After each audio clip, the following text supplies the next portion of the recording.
2003, a new engine design was put to the drawing boards. Yamaha's perseverance and deep belief in the potential of the VMAX would keep the project alive. Cost was no issue, and this time, the bike would be built around the engine. But this engine would be derived from super sport bike technologies like Yamaha's YZF-R1 and YZF-R6, which include new racing engine technologies such as forged pistons and FS-centered connecting rods, alloy cylinders, and electronic controls. The result is a 1680cc engine that delivers monster power but does not compromise the ride. This would be the centerpiece for Yamaha to move forward with the new VMAX. But now the challenge of the acceleration curve was needed to give the VMAX its trademark-inspired performance. The V-Boost system worked for the original VMAX, but Yamaha needed 21st century technology for the new VMAX. Thus, the GENIC system was born. GENIC is original Yamaha technology that reacts jointly, much like the human body's eyes and hands. It is this synchronicity that puts electronically controlled performance at the rider's fingertips. GENIC's two main elements are YCCI and YCCT. YCCI uses electronic control to automatically adjust the length of the intake funnels. So with the twist of the throttle at high speeds, the intake funnel length changes from long to short, giving optimum performance at high speed and acceleration. YCCT is designed to respond to the throttle action of the rider to instantly and precisely control the volume of air intake for the perfect fuel-air mixture.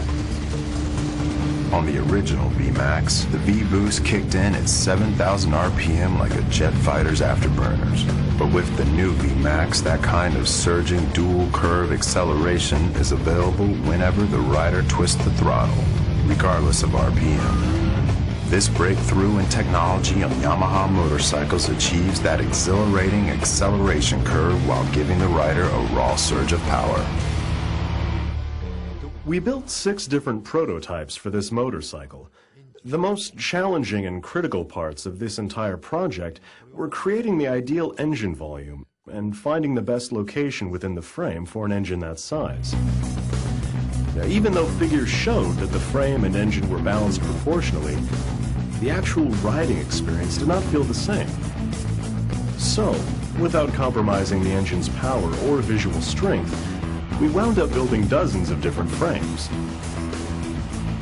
In order to feel the extraordinary acceleration of this motorcycle and the power and presence of its engine, we had to design a frame that would maximize the rear wheel's adherence to the road.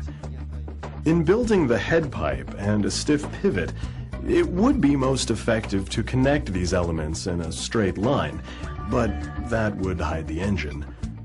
I've been developing motorcycles for almost 20 years now. My goal is to create motorcycles that are not only enjoyable to ride, but also visually appealing. My approach to development comes from not only the point of view of an engineer, but also from the perspective of a rider.